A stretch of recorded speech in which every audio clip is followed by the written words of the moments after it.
personnes. Donc, par qui Dieu va nous parler cet après-midi. Papa John, vous avez la parole, s'il vous plaît. Merci beaucoup, Pasteur Patrick. Merci aux uns et aux autres. Aujourd'hui, le Seigneur nous a mis à cœur de parler de quelque chose qui fait couler beaucoup d'encre et de salive. C'est du coronavirus. Le thème de ce partage, peut-il sortir quelque chose de bon de la situation de coronavirus? Amen. Amen. Amen. Peut-il sortir quelque chose de bon? Bien-aimés, quelle que soit l'origine de ce qui nous arrive, des événements qui arrivent dans nos vies, dans nos familles, dans nos maisons, dans nos pays, il y a une chose certaine. Si nous sommes en alliance avec Jésus-Christ, rien de ce qui nous arrive n'échappe au contrôle de Dieu, le Père de notre Seigneur et Sauveur Jésus-Christ. Amen. Amen. Donc, tout ce qui arrive, tout ce qui t'arrive, tout ce qui peut t'arriver à toi, à ta famille, à ton pays, aussi longtemps que tu as une alliance avec Dieu, tu as une alliance avec son Fils, cela est filtré par Dieu lui-même. Et si c'est quelque chose qui est envoyé par le malin, par l'ennemi, Dieu a la capacité de l'utiliser pour sortir quelque chose de bien. Amen. Amen.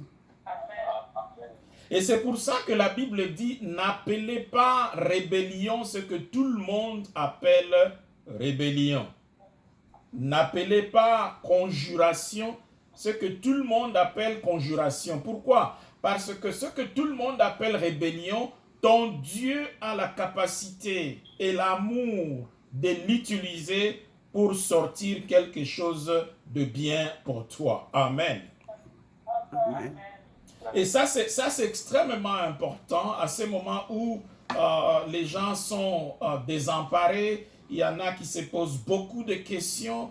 Comment se fait-il que même celles qui se disaient de grandes puissances, avec toutes sortes d'armements, des capacités financières, intellectuelles, des capacités militaires, ne sont pas capables de maîtriser ce qui ne représente même pas un stylo, le bout d'un stylo. Amen.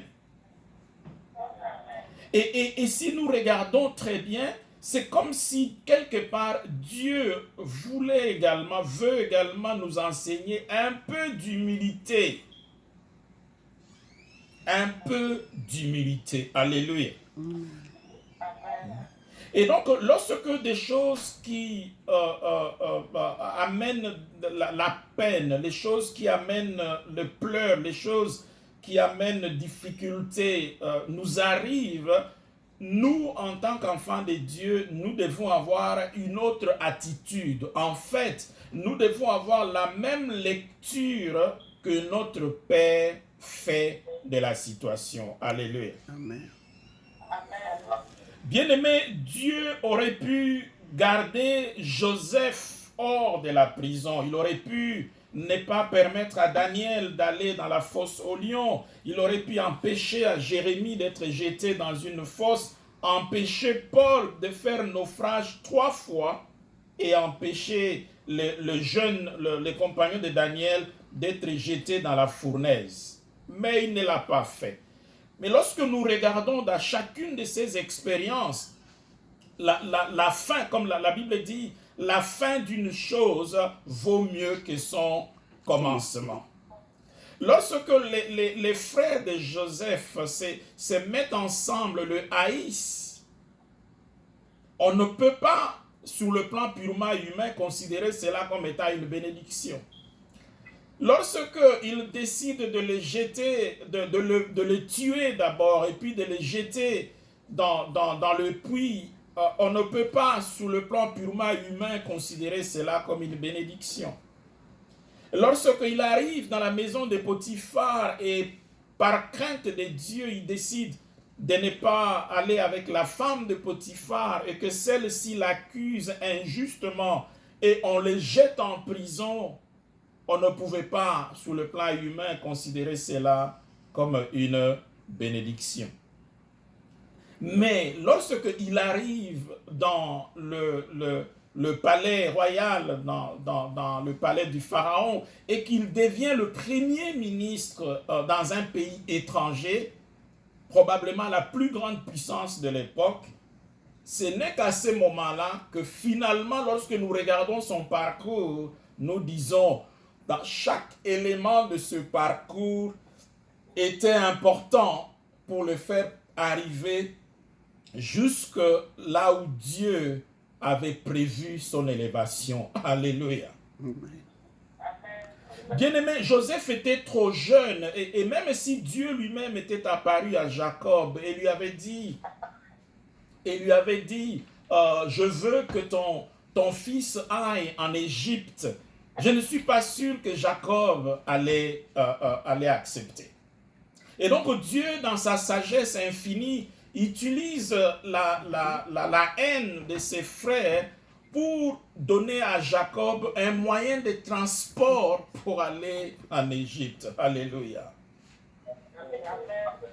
Et il arrive dans la maison de Potiphar, la Bible dit que Joseph était béni. Donc notre frère qui était un étranger arrive dans une maison, il est béni. Et donc il s'est senti confortable. Or, la destination finale de Joseph n'était pas dans la maison de Potiphar. Et que Joseph par lui-même ne pouvait certainement pas partir de la maison de Potiphar.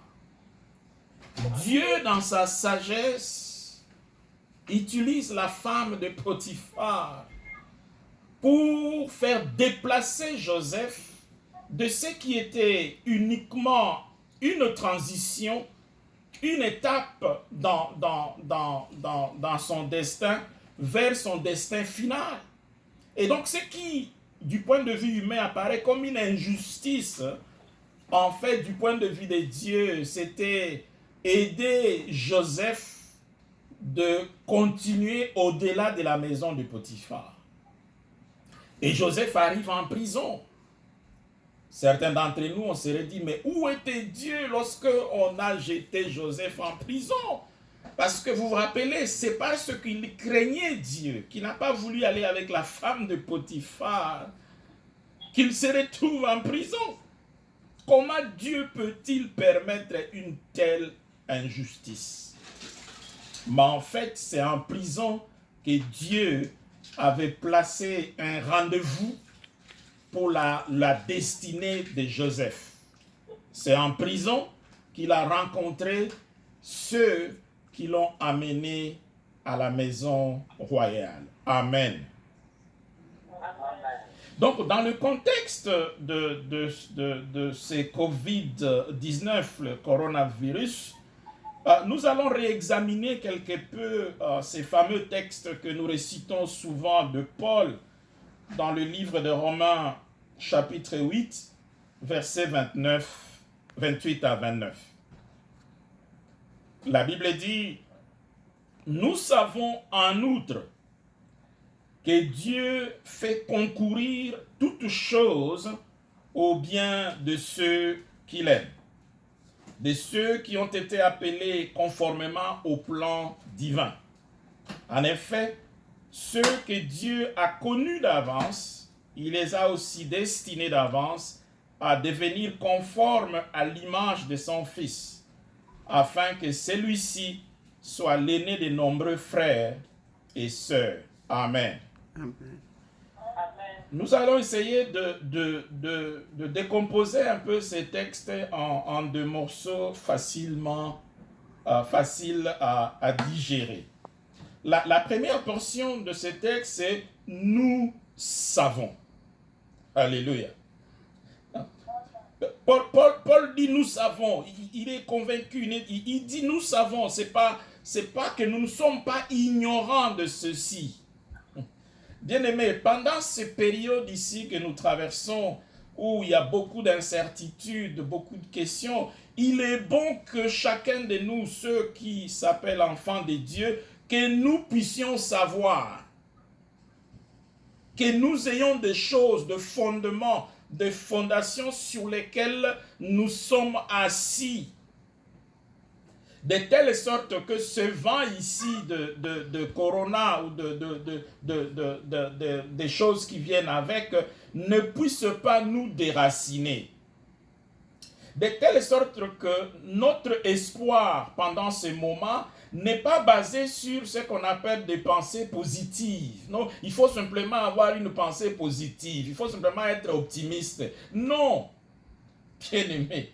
Pendant des moments comme ceci, notre certitude doit être sur la vérité que Dieu lui-même contrôle totalement notre univers et qu'il nous aime. Amen. Nous ne sommes pas dans la peur, dans la crainte parce que nous avons une certaine pensée positive, que les choses miraculeusement vont s'améliorer. Non. Ce qui nous remplit de paix pour le moment, de tranquillité, c'est le fait qu'il n'y a absolument rien qui se passe qui échappe au contrôle de celui que nous appelons notre Père. Alléluia. Amen. Et j'aime bien Josaphat dans le texte de 2 Chroniques 20, 2 Chroniques 20, verset 6. Josaphat dit ceci, il pria ainsi: Éternel Dieu de nos ancêtres, n'es-tu pas Dieu? C'est incroyable. Josaphat pose des questions parce que bon, il sait comme nous aujourd'hui, il faisait face à quelque chose qui lui a fait peur. Et donc, il pose à Dieu des questions du genre: n'es-tu pas Dieu? Parce que si le Dieu que nous servons n'est pas Dieu, à ce moment-là, nous sommes perdus.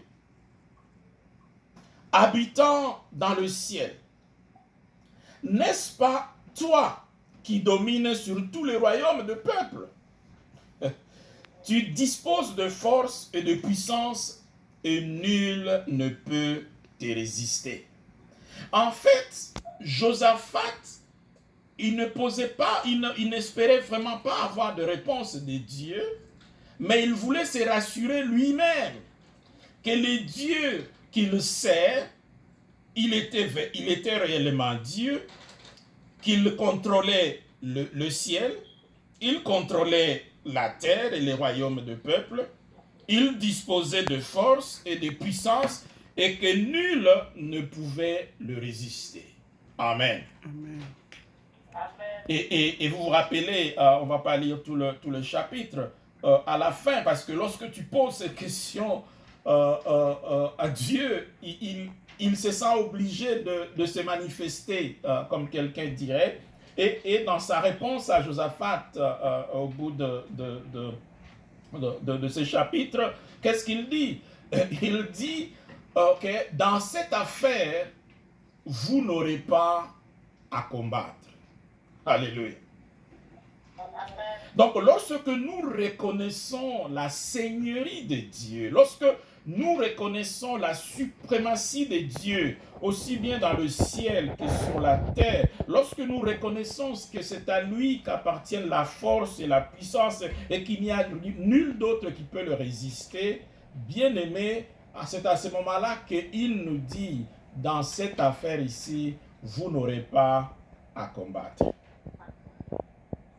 Quelle assurance! Lorsque le Créateur des cieux et de la terre lui-même te dit, dans cette affaire de corona ici, vous n'aurez pas à combattre. Amen. Donc c'est ça notre fondation, celle qui nous donne l'assurance, qui nous donne le calme. La deuxième, on reste toujours dans ce livre de Romains 8, versets 28 à 29. La deuxième chose que nous allons voir, c'est, ici il est dit, c'est Dieu qui fait concourir. Alléluia. Ce n'est pas la Chine, ce n'est pas les États-Unis, ce pas l'Europe, ce n'est pas l'Afrique, c'est Dieu. C'est Dieu il y a un grand architecte de l'univers, un grand architecte du monde. Et ta vie n'est pas le fruit du hasard, du destin ou de la chance. Amen. Amen. Bien-aimé, Corona est une surprise pour nous. Mais Corona n'est pas une surprise pour Dieu. Alléluia.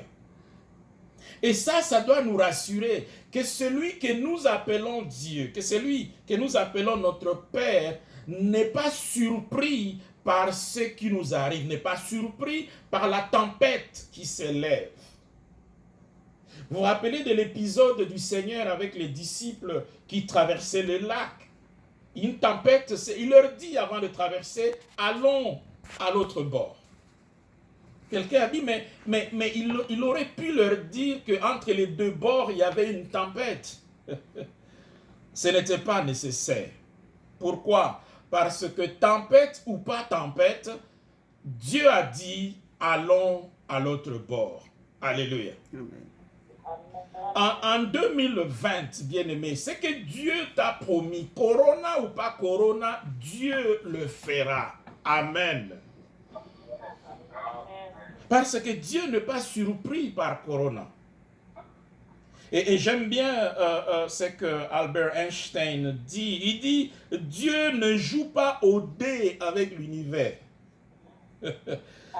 Dieu ne se réveille pas un matin et dit, oh, ok, amenez-moi le dé, qu'est-ce qu'on va faire pour la sœur Mélie aujourd'hui? On lance le dé et puis ça tombe sur 1.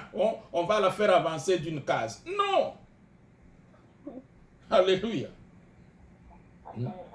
La Bible même dit qu'il nous a choisis et bénis avant la fondation du monde. Donc, lorsque Dieu avait pris la décision de te bénir, de te choisir, il n'y avait pas Corona, bien-aimé. Et donc, qu'il y ait Corona ou pas Corona, tu vas arriver à l'autre bord. Alléluia. Parce qu'il n'a pas dit que tu vas couler. Bien-aimé, si Dieu n'a pas dit que tu vas couler en 2020, tu ne vas pas couler. Amen. Et l'autre morceau que nous allons regarder, c'est que toute chose, Dieu fait concourir toute chose. Ceci implique que Dieu considère tout ce que, toutes les pièces en fait de ta vie. Et ça peut inclure des erreurs que tu as commises, même des péchés, même des blessures, même la maladie, les dettes, les catastrophes, les divorces, même la mort des êtres chers. Dieu peut faire sortir quelque chose de bien de toutes les expériences que tu traverses. Amen. Et le texte, le morceau suivant, c'est concourir ensemble. Donc, lorsque tu considères les expériences de ta vie, notamment ces corona qui arrivent aujourd'hui, il ne faut pas le prendre séparément, il ne faut pas le prendre indépendamment des autres expériences. C'est tout. Les événements de ta vie travaillent ensemble dans le plan de Dieu. Le corona qui nous arrive aujourd'hui, certainement que si nous regardons bien après quelques temps, nous allons voir que Dieu doit l'avoir utilisé. On ne sait pas. Peut-être qu'il y avait un problème que tu allais rencontrer la semaine passée. Le fait que tu sois à la maison, tu n'es pas à mesure de rencontrer ce problème-là. Peut-être que tu allais être dans un accident. Peut-être, on ne sait pas. Mais nous savons que Dieu, il fait concourir ensemble. Amen.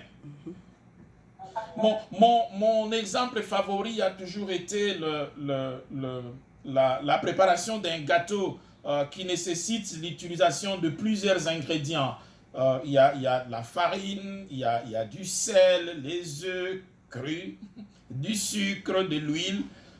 Bien aimé, consommer individuellement, certains de ces ingrédients-là ne sont pas mangeables, si on peut le dire. Alléluia.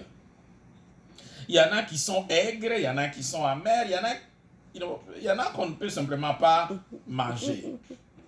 Mais lorsque vous rencontrez quelqu'un qui est capable, un bon pâtissier, qui est capable de mélanger tous ces ingrédients-là pour produire un gâteau, les gâteaux est extraordinaire. En fait, quand vous mangez les gâteaux, vous ne reconnaissez même pas ces ingrédients-là individuellement. Alléluia.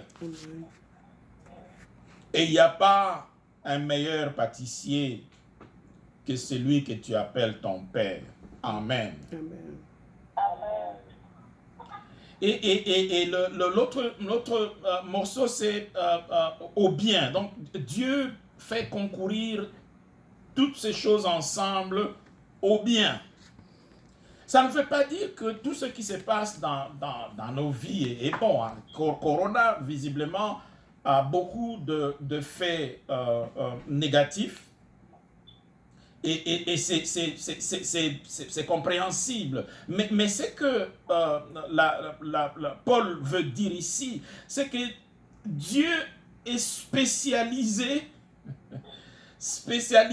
dans l'extraction du bien dans quelque chose qui n'est pas bonne. Alléluia. Et l'exemple, c'est dans la généalogie de notre Seigneur Jésus-Christ. Il y a 4 femmes qui ont retrouvé leur place dans cette généalogie. Il y a Tamar qui a séduit son beau-père pour avoir un enfant. Il y a Rahab qui était une prostituée. Ruth n'était même pas une juive. Et donc, elle a enfreint la loi en épousant un homme juif. Bathsheba a commis un adultère avec David et ça a entraîné même au meurtre de son mari. Donc ce n'était pas exactement ce que tu peux appeler des femmes de grande réputation. Mais Dieu, dans sa sagesse infinie, a amené Jésus-Christ dans cette lignée-là. Amen. Et donc, il n'y a absolument rien qui se passe dans ta vie, quel que soit le niveau, quelle que soit la gravité, quelle que soit la longueur, que Dieu ne peut pas utiliser pour sortir quelque chose de bon. Ma prière, c'est que l'on prie pour que le Seigneur puisse sortir pour chacun de nous, tout au moins ceux qui ont une alliance avec lui, quelque chose de bon de cette situation. Et Joseph, dont on a parlé au début dans le livre de Genèse 50, verset 20, Joseph dit à ses frères finalement, « Vous aviez projeté de me faire du mal, mais parce que vous avez fait, Dieu a projeté du bien en vue d'accomplir ce qui se réalise aujourd'hui pour sauver la vie à un peuple nombreux. » Alléluia. Amen. Donc ma prière pour toi, pour ta famille, pour ta maison, pour ton pays, c'est Seigneur, voici ces corona qui amènent toutes ces destructions, mais tu peux l'utiliser pour nous faire du bien. Alléluia. Amen. Parce qu'il a cette capacité-là, il est spécialisé dans ce business de transformer des choses qui sont inutiles à des choses qui ont une valeur extraordinaire. Vous vous rappelez du premier miracle du Seigneur. La Bible dit qu'il a utilisé des vases qui n'étaient pas des vases d'honneur. Et qu'est-ce qu'il utilise? Il utilise l'eau, alors qu'ils avaient besoin de vin. Mais lorsque le vin arrive et servi, les spécialistes de l'époque disent, mais comment est-il possible qu'on ait gardé un si bon vin? Parce que effectivement, lorsque tu es en alliance avec Jésus-Christ, ta vie a une autre saveur. Ta vie a une saveur supérieure à celle quand tu n'avais pas Jésus-Christ. Et l'autre morceau de ce texte qui dit de ceux qui aiment Dieu et sont appelés. C'est ici où j'aimerais vraiment souligner, malheureusement, cette promesse est seulement valable pour les enfants de Dieu. Amen. Ce n'est pas pour tout le monde. Et c'est ici que chacun de nous peut-être doit utiliser ce temps ici, cette tempête qui s'est levée, cette affaire de Corona pour évaluer notre marche avec Dieu. Peut-être que c'est la raison pour laquelle Dieu a voulu que nous soyons confinés dans nos maisons.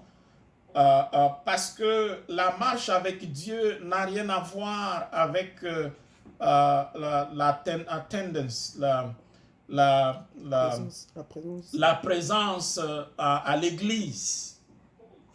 Il y en a qui ont cru que parce qu'on a fermé les églises, on a fermé le ciel. Parce qu'on a fermé les églises, parce qu'on nous a demandé de nous confiner, que le confinement, ce confinement doit également s'appliquer à Dieu. Alléluia. Ah oui, c'est le temps pour que tu sois confiné avec Dieu. Amen. C'est le temps où toi, tu sois confiné avec Dieu. Alléluia. C'est le temps où toi, tu dois te rapprocher de Dieu. Nous sommes confinés à la maison avec nos familles. Et nous aimerions que nous soyons confinés avec Dieu. Alléluia. Donc tu peux, ça c'est un deuxième degré de confinement. Donc tu es confiné à la maison, mais il ne faut pas simplement être confiné à la maison, il faut être confiné avec Dieu. Parce que nous devons montrer au monde que notre chrétienté n'est pas simplement le fait d'être dans les quatre murs de nos églises. Alléluia. Il serait intéressant alors si Dieu nous regarde du haut de son trône maintenant que nous sommes dans nos maisons, si Dieu nous regarde là où nous ne sommes pas dans nos églises où nous sommes, l'alléluia et amen sont plus nombreux, qui nous regardent et se disent, oh, voici mes enfants. Voici ceux qui m'aiment et sont appelés. Amen. Et le dernier élément de ce texte, c'est selon son plan. Donc, nous savons que Dieu fait concourir toutes choses pour le bien de ceux qui aiment Dieu et sont appelés selon son plan. Bien-aimé, quel est le plan de Dieu? Le plan de Dieu est simple. C'est que chacun de nous, tout au moins ceux qui sont appelés, deviennent comme son fils. Alléluia. Amen. C'est ça le plan de Dieu. Ce n'est pas que nous ayons une maison, ce n'est pas que nous ayons une voiture, ce n'est pas que nous ayons un travail, ce n'est pas que nous ayons un diplôme. Le plan de Dieu est que nous devenions comme son fils. Et donc, si cette situation de Corona ici peut ramener les gens auprès du Seigneur, auprès de Dieu, c'est un bon plan, même si l'ennemi l'a préparé pour faire du mal. Alléluia. Amen. Amen. Donc ma prière pour terminer, c'est que chacun de nous, que nous puissions nous assurer que nous faisons partie de ceux qui aiment Dieu et qui sont appelés selon son plan. Parce que, bien aimé, si nous sommes sur cette liste, il n'y a absolument rien de ce qui nous arrive maintenant, y compris Corona, que Dieu ne peut utiliser pour nous faire du bien. Que son nom soit glorifié. Amen.